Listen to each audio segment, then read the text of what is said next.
जेव्हा मी अमेरिकेत पहिल्यांदा पाऊल ठेवलं तेव्हा डोळ्यात फक्त मास्टर्सची मोठी स्वप्न होती. पण हेही तितकंच खरं आहे की परदेशातलं आयुष्य दुरून दिसतं तितकं सोपं नसतं. सकाळी लवकर उठून युनिव्हर्सिटीला धावायचं, दिवसभर lectures, back to back assignments आणि मग रात्री थकून घरी आल्यावर स्वतःसाठी जेवण बनवणं. पण खरं सांगू का, हे सगळं करताना नाकी नऊ यायचे. मग काय, वेळ वाचवण्यासाठी 2-2 दिवसाचं जेवण एकदाच बनवून ठेवायचं किंवा मग फ्रीजमधलं तेच फ्रोझन फूड गरम करून खायचं. हे माझं रोजचं रुटीन झालं होतं. पण काहीच महिन्यांनी मला जाणीव झाली की ही माझी लाईफस्टाईल अजिबात हेल्दी नाहीये.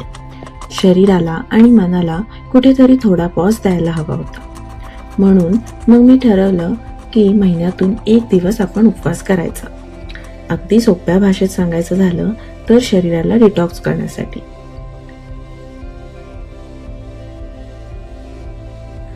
एकदा सहज आईशी फोनवर बोलत होते तेव्हा तिला हे सांगितलं.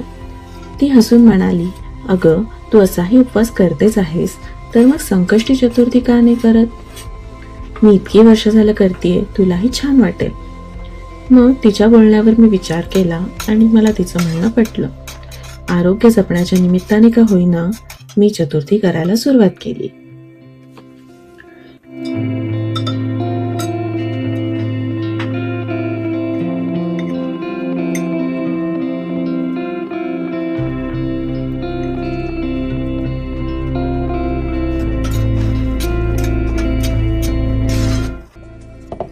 सुरुवात एक डाएट म्हणून झाली होती, पण हळूहळू वाटू लागलं की दिवसभर उपवास तर करतोच आहोत, तर मग एक छोटीशी पूजा करायला काय हरकत आहे. आणि मग तिथूनच तो नकळतपणे सुरू झालेला प्रवास. मला समजलंच नाही की कधी तो फक्त एक डाएटचा भाग राहिला नाही आणि ते उपवास करणं, त्या दिवशी पूजा करणं हे मला मनापासून आवडायला लागलं आहे. आता तर वेळ मिळाला की मंदिरात जाणंही सुरू झालंय.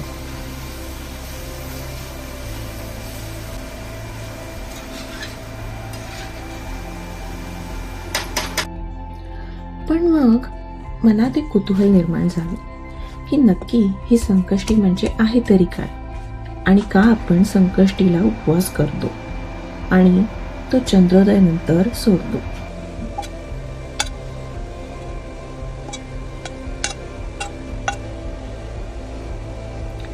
आणि मग मी त्याबद्दल वाचायला सुरुवात केली. तेव्हा समजलं की संकष्टी हा शब्द 2 शब्दांनी बनलाय. एक म्हणजे संकट आणि दुसरा म्हणजे हरा, ज्याचा अर्थ आहे नष्ट करणे. जो आपल्या आयुष्यातील संकट हरून नेतो तो विघ्नहर्ता, आपल्या गणपती बाप्पाचं अजून एक नाव.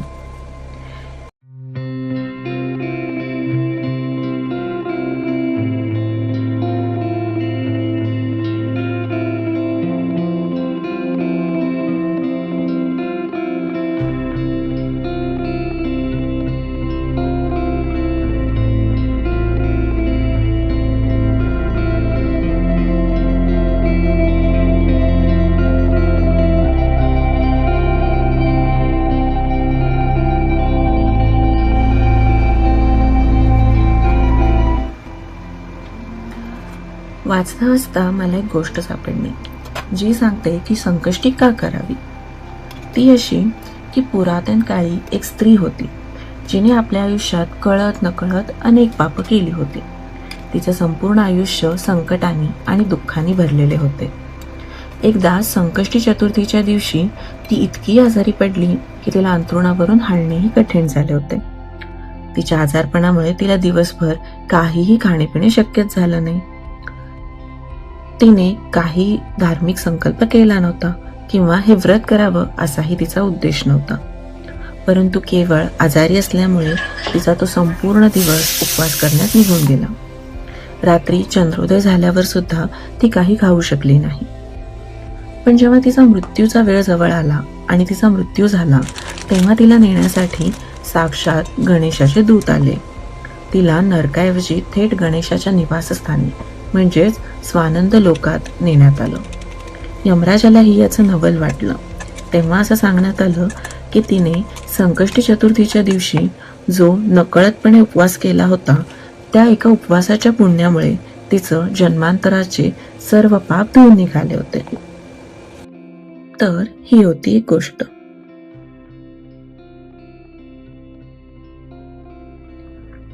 वाचता वाचता मला अजून एक चंद्राची गमतीशीर गोष्ट सापडली. आपण संकष्टीचा उपवास चंद्रोदय बघूनच सोडतो. ते का, हे ती गोष्ट सांगते. तर एकदा गणपती बाप्पांनी चंद्राला शाप दिला. तो शाप यासाठी दिला कारण चंद्राला त्याच्या सौंदर्याचा गर्व झाला होता. पण जेव्हा चंद्राने आपली चूक मान्य केली तेव्हा बाप्पाने एक मार्ग सांगितला. बाप्पा म्हणाले, जो कोणी या संकष्टीच्या दिवशी माझी पूजा करून तुझं दर्शन घेईल त्याची सर्व संकटे दूर होतील.